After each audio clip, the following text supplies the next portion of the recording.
Kata hari ini. Kata hari ini. Piye? Sentereng apa to? Oh. Sing disil lalung mangsa. Halo warga Nobar yang kalau ada masalah solusinya bukan dicari tapi dibuatin status WA. Kayak apa kabarnya bebuhan pian hari ini? Setelah semingguan menunggu, akhirnya kembali lagi bersama Mamang Tobi sang pengangguran profesional yang kali ini tentu saja akan melanjutkan series terbarunya Mamang Donly. Yang belum nonton episode 1, 2, 3, dan 4 yang ini nih videonya atau cek link di deskripsi. So, tanpa berlama-lama lagi, siapkan mata, telinga, dan anu-anuan kalian semua. Mari kita nobar dan inilah 12.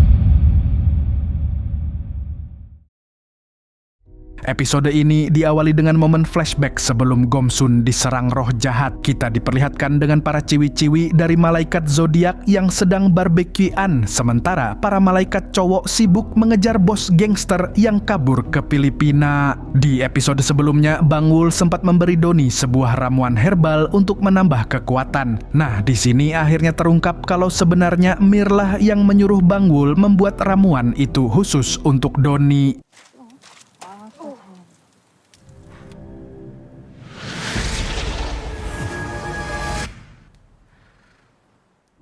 Kembali ke masa kini di mana Doni dan Malsuk masih berhadapan langsung dengan pemimpin para roh jahat. Doni yang teringat pada ramuan dari Bangwul pun buru-buru meminumnya dan seketika wajahnya berubah menjadi merah PDI. Dengan kekuatan yang meningkat drastis, Doni akhirnya bisa membalikkan keadaan yang tadinya nyaris membuat mereka kalah.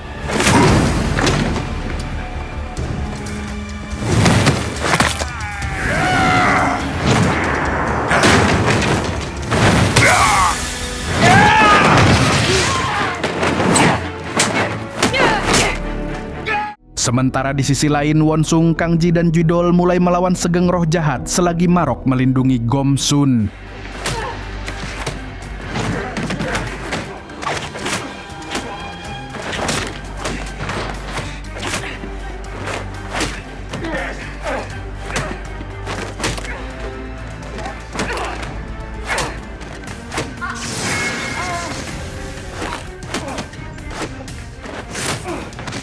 Namun ternyata kekuatan para roh jahat tak main-main. Mereka bahkan masih bisa bangkit walau sudah dihajar habis-habisan.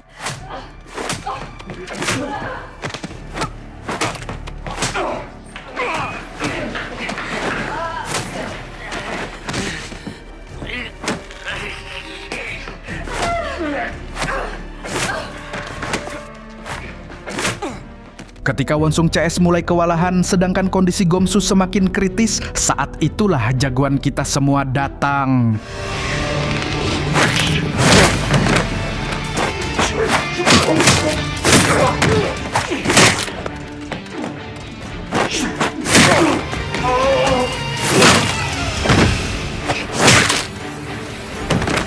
Berkat bantuan sang ketua, para malaikat pun berhasil melibas geng roh jahat yang mengincar Gomsun.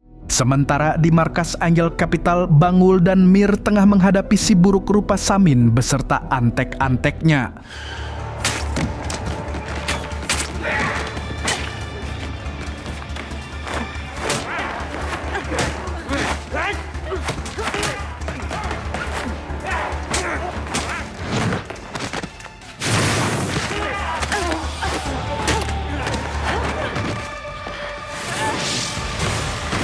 Naas Bangwul berhasil dilumpuhkan, sedangkan Mir yang terkena jampi-jampinya Samin kini berakhir tak sadarkan diri.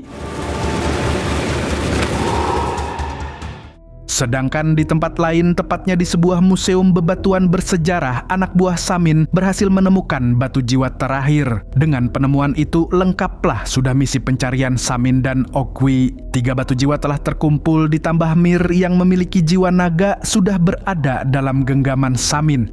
Lalu di markas Samin, Ogwi berjalan seperti biasa, namun tiba-tiba kepalanya terasa berdenyut hingga membuatnya terhuyung. Dia pun mencoba menelusuri hingga akhirnya menemukan sebuah ruangan yang pintunya dipagari mantra roh jahat. Di sana Ogwi melihat Mir yang terbaring tak sadarkan diri, dan barulah Ogwi menyadari kalau sakit kepalanya itu karena Mir berada dekat dengannya.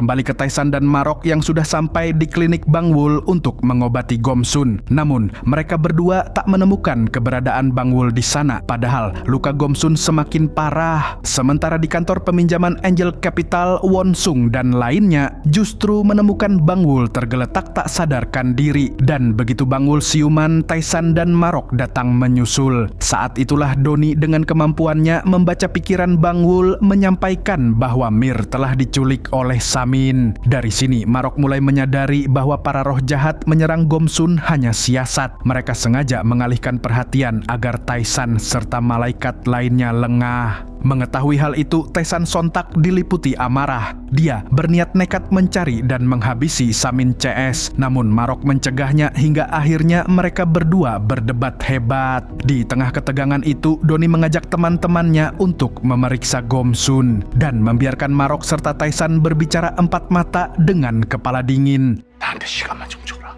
좋은 방법을 빨리 찾아낼 테니까 그때까지. Singkat cerita, Bang Wul telah memeriksa dan mengobati Gomsun. Namun, hasilnya mengecewakan. Bang Wul menyampaikan bahwa Gomsun sudah tidak ada harapan. Racun roh jahat yang meresap ke dalam tubuhnya tak bisa disembuhkan dengan obat manusia. Seketika, kesedihan menyelimuti ruangan. Lalu saat mereka sedang memikirkan solusi untuk menyembuhkan Gomsun, sekaligus untuk menyelamatkan Mir, Won Sung tiba-tiba memiliki ide membuka gerbang neraka. Karena itulah satu-satunya cara agar kekuatan mereka kembali. Akan tetapi, sayangnya menurut Marok hal tersebut justru dapat membahayakan kehidupan manusia. 너무 어렵네. Setelah kejadian itu, semua orang di markas Angel Capital berpikir keras. Namun mereka belum memiliki cara untuk memperbaiki situasi ini. Sementara Bang Wul masih berusaha mempertahankan Gomsun dengan menyuntikkan darahnya ke tubuh si nenek. Tak berselang lama, racun roh jahat di tubuh Gomsun pun mulai bereaksi. Namun hal itu tidak serta-merta membuat Gomsun langsung sembuh.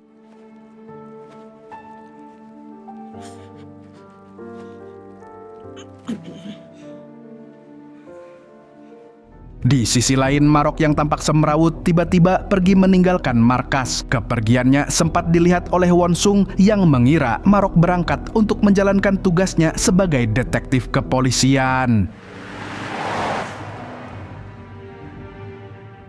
Lalu di dalam markas, Won Sung akhirnya mengaku kalau dia tahu keberadaan Owi dan Samin. Pernyataan itu sontak membuat Doni dan yang lain marah besar. Malsuk bahkan berniat pergi sendirian setelah meminta persetujuan Marok. Namun Won Sung berkata Marok sedang pergi bertugas. Saat itulah Doni mengungkapkan bahwa Marok sudah keluar dari kepolisian. Mendengar fakta itu, Won Sung pun bergegas mengabari Taisan sebab khawatir Marok sedang bergerak sendiri dengan ide gilanya. Tak lama kemudian, keduanya langsung tancap gas mengejar jejak Marok sebelum terlambat.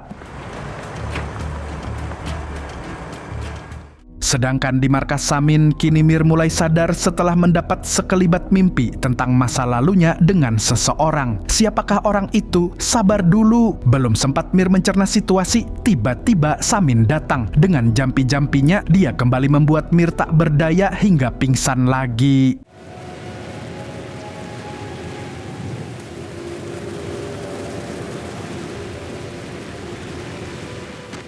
Setelah itu, tubuh Mir dibawa keluar dan dibaringkan di atas batu besar di tengah aula. Dari arah lain, Owi datang dan bersiap memulai ritual. Dia lantas mengeluarkan kekuatannya untuk menyatukan 3 batu jiwa dengan jiwa naga yang ada di dalam diri Mir.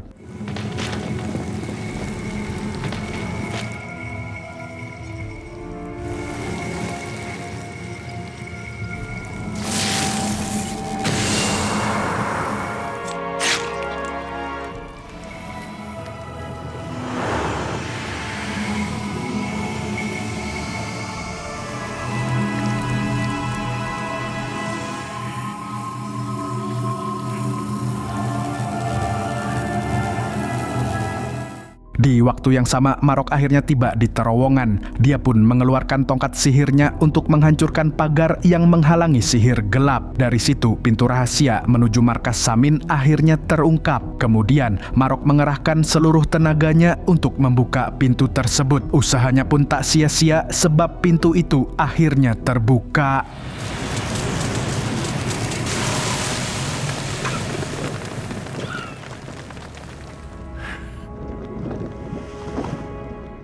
Sementara di dalam markas para iblis, ritual hampir mencapai puncak. 3 batu jiwa kini menyatu dengan jiwa naga dari dalam tubuh Mir. Namun saat Owi menyentuhnya, tiba-tiba terjadi sesuatu yang tak terduga. Ogwi mendapat potongan-potongan mimpi yang persis dengan mimpi Mir, di mana ternyata seseorang yang hendak ditolong oleh Mir di masa lalu ialah Owi. Setelah memori itu kembali, seketika Ogwi langsung jatuh tak sadarkan diri.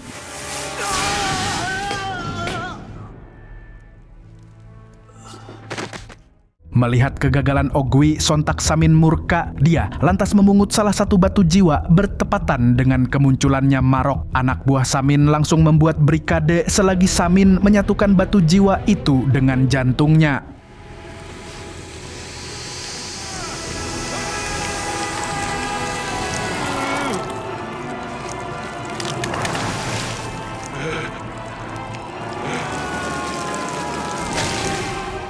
Tak disangka-sangka, wajah buruk rupa Samin seketika jadi mulus, sementara tubuh bongkoknya kembali ke postur normal. Lalu begitu misinya berhasil, Samin lantas mengeluarkan pedang Hete dan menghunuskannya ke Marok.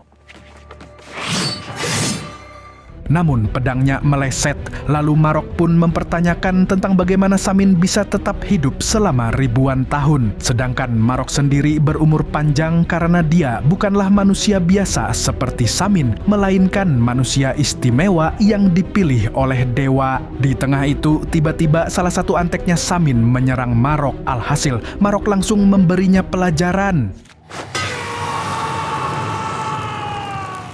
Sekali lagi Marok menuntut jawaban bagaimana Samin bisa bertahan hidup selama ini. Tapi karena Samin tetap diam sementara pasukannya mengepung Marok, maka Marok langsung memperlihatkan 3 kekuatan rahasia dari tongkat saktinya. Selain bisa membinasakan roh jahat, tongkat itu juga bisa membuat Marok membelah diri. Dan dengan Kage Bunshin no Jutsu, Marok pun membantai para pengikut Samin dengan sangat mudah.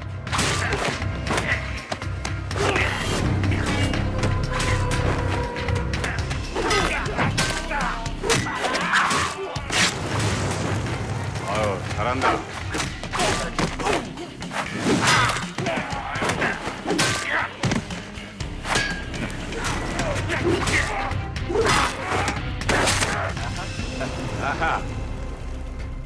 Namun saat hanya tersisa beberapa roh jahat, tiba-tiba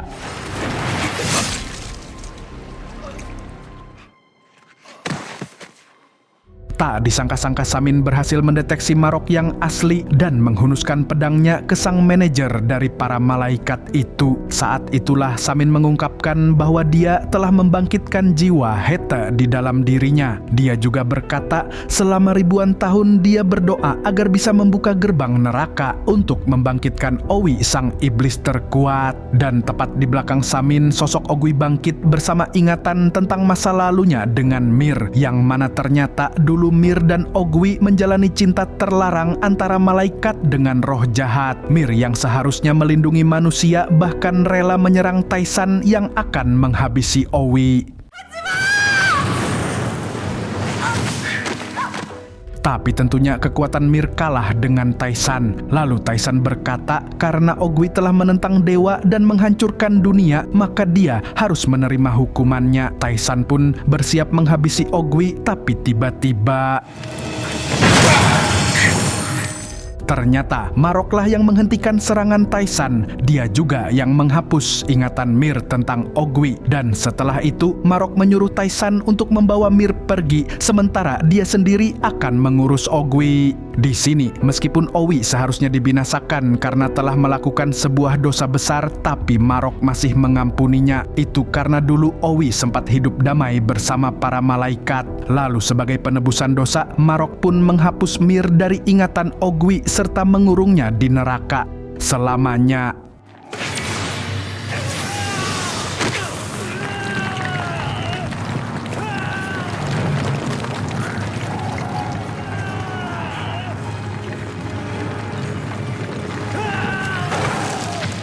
Kita lalu dibawa kembali ke masa lalu saat Mir dan Kang Ji sedang berburu roh jahat yang semakin merajalela. Namun sayangnya mereka kehilangan jejak, dan di tengah itu Kang Ji yang ternyata mengetahui tentang Mir dan Ogwi lantas memperingatkan Mir agar segera mengakhiri hubungan mereka. Karena jika hubungan terlarang itu diketahui oleh yang lain, maka akan berbahaya untuk Ogwi sendiri. Sebab meskipun Ogwi memiliki roh jahat, pada akhirnya dia tetaplah manusia. Sedangkan tugas seorang malaikat hanyalah melindungi manusia, bukan menjalin hubungan dengan mereka. Lalu kita kembali ke masa sekarang di mana Taisan dan Wonsung masih OTW ke terowongan tapi tidak sampai-sampai. Taisan terlihat semakin gelisah apalagi saat teringat kata-kata Marok yang bersikeras mengurus para roh jahat sendirian. Marok rela melakukan itu karena hanya kekuatannya yang tidak disegel di gerbang neraka. 너 나를 무시하는 거냐 아니면 위하는 거냐? 나만 믿어. Sementara di markas roh jahat, Ogwi yang sudah sadar tiba-tiba menyerang Samin karena telah mengambil batu jiwa miliknya. Di sini, Ogwi menepikan Marok karena tujuannya saat ini adalah menghabisi Samin. Maka setelah itu, pergelutan brutal antara Ogwi dan Samin yang pernah bekerja sama pun dimulai.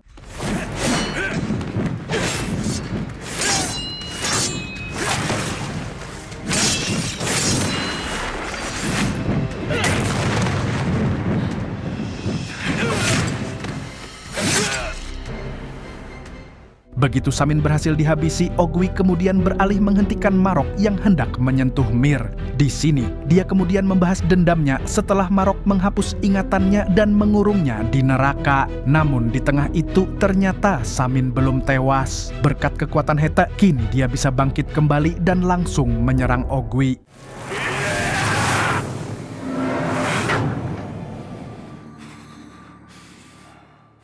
Beruntung Ogwi bisa menghalau serangan Samin menggunakan sayapnya. Setelah itu, dia pun segera membawa Mir pergi dari sana. Melihat Ogwi melarikan diri, seketika Samin murka. Dia lantas menghidupkan kembali para pengikutnya, lalu bergegas pergi mencari Mir dan jiwa naganya. Sementara itu, Marok ditinggalkan di aula sendirian dalam keadaan sekarat. Dia lalu menghubungi Taisan yang masih di perjalanan dan memberitahu kalau Samin telah mendapatkan kekuatan Hete. Dengan begitu, sekarang kehidupan manusia berada dalam ambang kehancuran. Marok lalu berpesan agar Taisan segera membuka gerbang neraka sehingga kekuatan para malaikat dapat kembali, karena hanya itu satu-satunya cara untuk menghadapi roh jahat. Selain itu, Marok juga menyuruh Taisan untuk segera menemukan Mir yang dibawa pergi oleh Ogwi. Sebab jika Samin berhasil mendapatkan jiwa naga yang ada di dalam diri Mir, maka akan lebih sulit membinasakannya. Setelah memberi pesan-pesan penting itu, Marok pun mengucapkan kata-kata terakhir sebelum meninggal dunia. 너한테 의지하고 기대서 미안해. 영감! 영감! Karena situasinya semakin mendesak, Taisan lantas menyuruh Wonsung untuk menambah kecepatan. 빨리 가야 돼. 빨리 가자. Begitu tiba di terowongan, mereka mendapati pintu markas Samin yang masih terbuka. Tanpa pikir panjang, keduanya langsung masuk. Namun betapa terkejutnya mereka saat menemukan Marok sudah tak bernyawa. Tangisan pun pecah seketika memenuhi ruangan itu.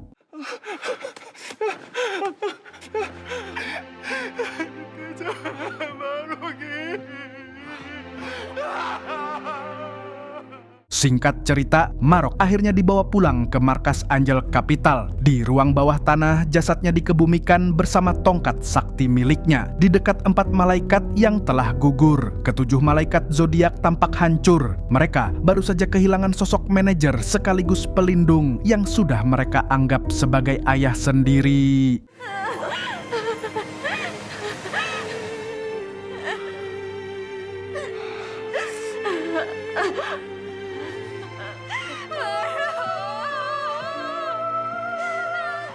Setelah kepergian Marok, situasi di markas Angel Capital semakin suram. Dan di tengah keterpurukan itu, Taisan berjalan dengan yakin sambil membawa palu godam. Malaikat lainnya melihat dia menuju ruang bawah tanah dan langsung menyusul. Di sanalah gerbang neraka berada. Taisan pun menjalankan pesan terakhir Marok dan mengerahkan seluruh tenaganya untuk membuka segel gerbang itu.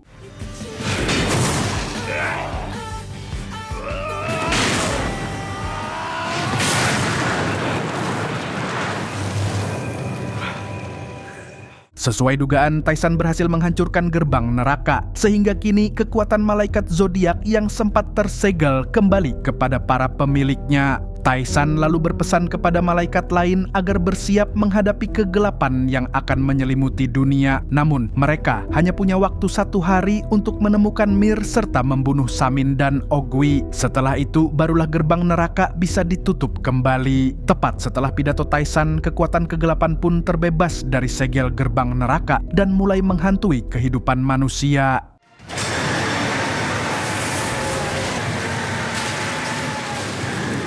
Kita lalu diperlihatkan dengan Samin beserta para pengikutnya yang membuat kemacetan dengan berdiri melingkar di tengah-tengah jalan. Disinilah Samin melepaskan roh-roh jahat untuk merasuki dan mengendalikan seluruh manusia.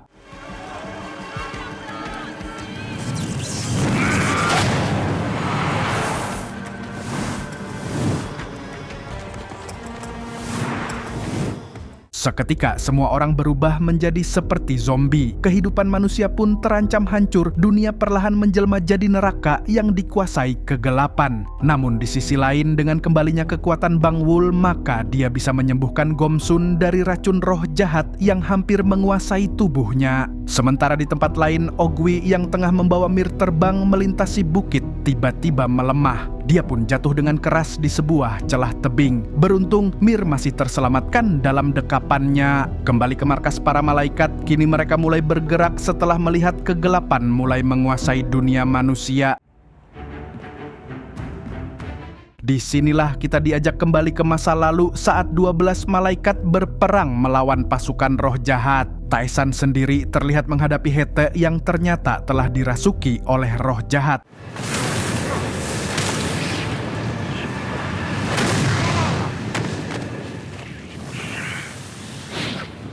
Namun, Taisan tidak jadi membunuhnya setelah teringat dengan momen-momen kebersamaan mereka. Dia pun memilih pergi meninggalkannya. Namun, tiba-tiba Marok datang dan berniat memusnahkan Hete setelah mendapat pesan dari Dewa Cahaya. Lantas, tanpa membuang-buang waktu lagi, Marok pun segera mengerahkan kekuatannya untuk menghancurkan Hete.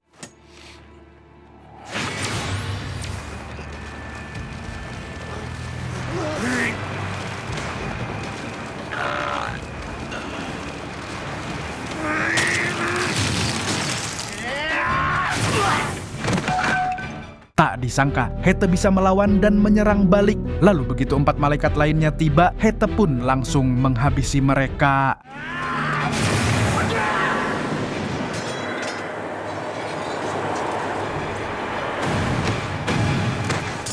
Melihat 4 rekannya tewas, sontak Taisan naik darah. Tanpa pikir panjang, dia segera menghunuskan api abadi di tangannya tepat ke dadanya Hete.